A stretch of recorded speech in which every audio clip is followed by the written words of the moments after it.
Hello, we're coming from a different location for the metaphor report. I'm going to talk about the metaphor report. I'm going to talk about the assignment itself. I'm going to talk about what is a metaphor and how are we thinking about our language and the language we use that shapes how we experience a conflict or a difficult moment, or how our language is shaping how we approach managing or resolving those situations. And this becomes a really important influence on the way that we perceive the world. So we're going to play a little around with language. Think of the metaphor report as a language playground for us to try and experiment how we're talking about conflict. So the assignment is to find an object and create a metaphor of how this object informs you about conflict, the ever mystery of conflict, the the the paradox of conflict. Uh, it is just a puzzle that we're always trying to solve. So we're going to try and dive into metaphor to see if we can find some better ways to understand. And all of you posting your different videos is really going to add to all of our better understanding of language and this topic. We're almost halfway through the term, so you have a lot to draw from. I don't want you to try and get too meta about conflict itself. I want you to narrow it down. We can think about the Hawker and Wilmot definition. It had scarce resources and incompatible goals and the way we perceive obstacles. I think that's a great way to think about how you are approaching this assignment. You can go into the idea of intercultural communication and differences and where do we find common ground. We can dive into goals and that progress triangle and how we are looking at all the different aspects of conflict to better understand other people's motivations and interests and where we are ending up. So that would be one. We got the definition, we've got intercultural communication, we've got goals and interests, and the TKI model, Thomas Kilmann Instrument Model, where we explored so much vocabulary, the difference between compromise and collaboration, or compromise and competition, accommodation, avoidance.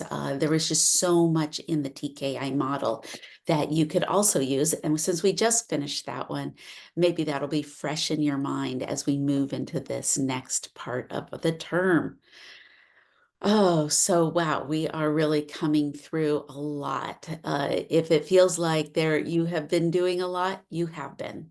There has been, we really have a completely new understanding of how we are thinking about conflict as managing functional conflict as a resource for us, for our own well-being, for the well-being of our relationships and the well-being of others.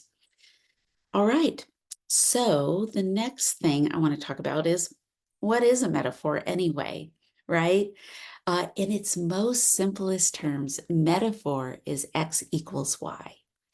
When we think about it as an algebraic equation, X equals Y, X being the puzzle we're trying to solve, the things that we're trying to figure out, and then Y is the vehicle to the puzzle, the paradox. Y is the thing we know, the thing we interact with, the thing we have common knowledge with. And as soon as we take something that we don't know and connect it to something we do know, that's why we call it a vehicle, because it's a vehicle for getting us quickly into a better understanding of the unknown. We do it, it's embedded in all of our language, and we do it all the time. And we hear people using analogies as a type, similes as a type, and the metaphor, it has a little bit more of a simplistic form, right? And Hawker and Wilmot talked about this in their textbook when they really explore metaphors in the beginning of the book. They look at do you think of conflict as a fight or a dance or a game or a war, right? Like these words that we infuse into our language do manifest in the way that we perceive, right? That's what Sapir-Whorf hypothesis reminds us of. The language that we use determines our perceptions and our experience in the world, and linguistic relativism, meaning that it's influencing our very thought process. So exploring the X equals Y and seeing how it's embedded into our everyday language can be a really useful way to understand another person's vehicle into a conflict we're having, and how we can shape our own way that we're entering in it. And can we find a way to find common ground? The most simplest and metaphor, I'm going to give you an example of a really simple metaphor that's an iconic metaphor. An iconic metaphor is one that has endured for hundreds of years, if not thousands of years. And if that metaphor grabs onto anything about light, like sunlight or the depths and darkness of the dark versus light, right? Those imageries, that would be an enduring metaphor. Anyone that's talking about the rising sun, or we are in the valley of darkness and despair, right? Like that would be anything that contrasts light and dark is an enduring metaphor. And then anything that has up and down, right? This like we are going to climb out of this valley together and reach to the top where we will see the vista being on top together, right? Anything that goes up and down in language is also considered in that camp of an enduring metaphor. And when we have our great speakers and poets grappling with light and darkness and up and down, they become iconic into our culture. So something to think about in the way that you're hearing language used, and the way that and what really grabs you and pulls you into an idea. So my example is from Shakespeare's Romeo and Juliet. Juliet is the sun. Romeo has fallen madly in love with someone he's never really met, but he's seen. And he sees her on her balcony in the middle of the night. And he says the moon must be envious because Juliet is the sun. And there she stands in the middle of the night, illuminating the darkness. And she's up on a balcony. So we have that enduring, but then we have this imagery of sun. So if we go back to our algebraic equation, x equals y, Juliet is x. I've never met Juliet. I don't know who she is. I don't know why she's out on her balcony in the middle of the night. And then, but Romeo says she is equals y, the sun, x equals y. So I do know the sun, even though I live in the western part of Oregon, where often I am under a deep, dark blanket of rainy clouds. I do have an idea of what the sun is. And we know that we need the sun for life.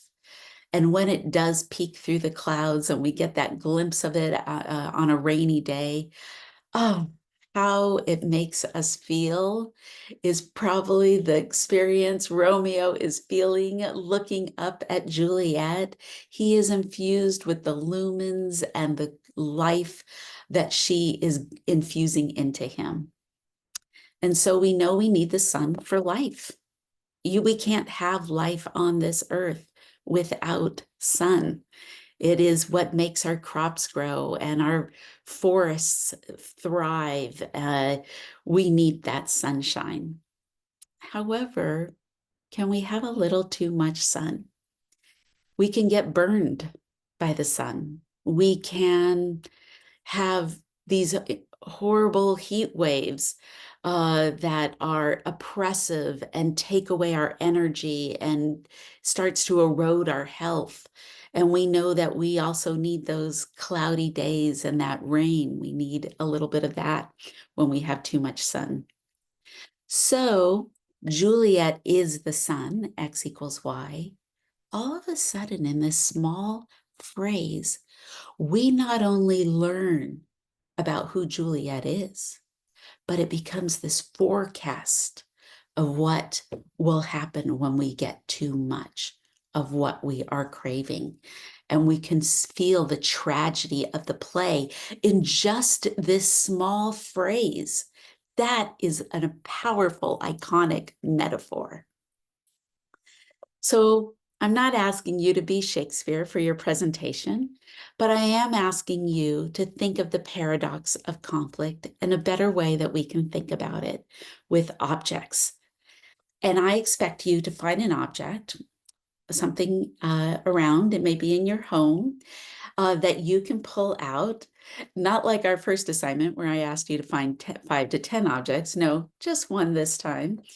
And you can find these objects and you're going to relate. So I need you to hold the object during the presentation, interact with the object, and then use it to tell me about conflict. If you just tell me about the object and don't tell me about conflict, and you're not using the vocabulary that we've been using, that's when we might run into trouble with your presentations. So you want to have those vocabulary words ready to go and to relate to your object as you interact with it. No photographs and no PowerPoints, please. We want a medium shot. We want to be able to see your gestures, and we're going to explore this idea with this type of presentation style. All right, so what object am I going to choose? Let's talk about that next, and then I'll give you some examples. So objects can fall into 2 categories for this. We want to think of 2 different categories. The first category is people-made objects. This is all the different things that we have all around us that we interact with all day that are made by human beings. And there's quite a bit around here, right? In my sewing room, there's a lot of human-made objects, a lot of tools that I'm using. So that's why we're on location. But this is also planes and trains and automobiles and bicycles and skateboards and all that type of equipment that we use to either travel or to do activities. So you can think about activities and the equipment that you use. Obviously, if you are planning to use architecture, you can't hold your favorite building up in the world as and I don't want you to show a picture or use a PowerPoint. So you're going to have to be a little clever if you want to do architecture and use something that's representative. Obviously, if it's an iconic piece of architecture, I have an example right here, like the Eiffel Tower. If the Eiffel Tower is the object, I'm not expecting you to go to Paris, France, and there, but maybe you have a little souvenir that is iconic to the architecture or the location. Bridges make great metaphors, right? Maybe you have something like that instead. That is that can be representative of the object. Okay. And then, of course, people made things from your kitchen to your outdoor tool shed. I mean, there's just a lot of different things all around. So you might find something there. The next metaphor is nature-made stuff, stuff made from nature, which if there is a lot of humans are very innovative and we have created a lot of things, but a nature-made object is going to be a lot, not a lot, right? There's our food. There is the forests and trees and butterflies and bumblebees, and there's birds, animals. There's so many animals out in the world. It's Shark Week. I think it's Shark Week. Maybe you can't bring a shark or go swimming with the sharks, but maybe you have an object that can represent a shark and how you are thinking of conflict. Dun, dun, dun, dun, dun, dun. So you can use things like that to bring nature in, or maybe you want to go on location yourself on your favorite hike or walk. If you're at the beach and you want to use some of the shells or a piece of driftwood to represent conflict. So we have or if there's the forest, you can also find an object that might represent the forest. I'm a big forest person because I'm a water person. So I love images of trees, and I have a little tree here.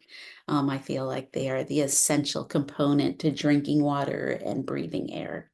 So I have a lot of tree things in my house to celebrate that. There's other objects that maybe you have kids' toys in your house. This would be a people made if you wanted to do something that is an object you can hold up like this, or you might use multiple objects. I have a lot of rulers. I actually thought it might be interesting to do a metaphor of conflict with rulers because I have so many different kinds of rulers for quilting and even tailoring and sewing. I have just so many different kinds. So that is always an option as well. But my example for you today is my sewing box. My sewing box, when you do your presentation, you're going to have your object. You want to start out right away with a really strong statement that grabs our attention. So a needle pulling thread. This is how I learn about conflict and how to take care of myself and others, right? Let's do something that really grabs attention at the beginning of the presentation. And then the best thing is to forecast 2 reasons why this object tells me about conflict. And we want to keep the language as much as you can in the I. This is not a persuasive speech. Do not say you should think of conflict this way. My sewing box is going to teach you. No, my sewing box teaches me about conflict, and this is how I understand conflict. So let's work on our metaphor, our use of I versus you in your presentation. It's very difficult to do. Most of the time, we are in a very persuasive world with a lot of shoulds and a lot of you should, right? So, and because of that, it leaks into our everyday, and we start using you as this kind of royal you, not you, but just like this you, I mean, everybody. So let's see if you can become aware of how you use the words I and you, which is a linguistic skill when dealing with conflict. So it's a good one to practice for this presentation. So if I have 2 reasons why this sewing box tells me about conflict, one will be about the organization and the compartments. The first thing is that conflict, I need to be organized with my tools about conflict. There's a lot of different resources. I like tools that remind me of culture and intercultural communication, or I like tools that remind me to perception check and know when to take a break. So the organization of my box, I can take a break and I can put it away, and that it's kind of organized, but it isn't, it's kind of messy too. Conflict is messy. And as much as I try to keep it organized, I often can't keep things in order or remember every tool at my disposal. So it's good for me to use my sewing box to inform me how to take care of myself and all the tools and resources that I do have. The second, so that's what I'm expecting. And so tell me one thing. Second reason why this sewing box reminds me of conflict is because it has all these threads in it. And aren't these threads They look really good when they're all together. And I think of each of these threads as different cultures and different points of view, different skill sets, different knowledges, different places in the world, or people who have different experiences than myself. And don't we all look good together when we are different? In conflict, we have a lot of different points of view. Every person has a different perspective that needs value. But if we were all the same, and we were all the same culture and the same perspective and the same point of view, and we should all agree, no matter what, boy, I might be able to create something nice. I might be able to have some unity and a feeling of togetherness with just one type of thread. But the truth is, if this was the only perspective, I wouldn't be able to be innovative. I wouldn't be able to be creative to the high extent that I can when I value differences. So in conflict, we think about, how are we listeners? How do we include other points of view? How do I create a team? This is embroidery floss. When it's just me, I'm like one of the little threads that make up the embroidery floss. And if I try to solve a conflict on my own, I'm not as strong. I can easily break. But when I bring in all those other points of view, when I remember that I can have a team if I take the time to listen, I all of a sudden become stronger. And then the work it takes to solve a conflict becomes an experience that can still be painful. It still has friction. There might be disagreements, but we're collaborating and we're pulling all those perspectives together. So this is how I think about the way I approach solving problems and dealing with conflict. So a needle pulling thread, my sewing box tells me how to handle conflict. Okay. So narrow it down. Think about what you've been learning this term, and I'm really looking forward to all of your great presentations. Have a great week, everyone. Bye-bye.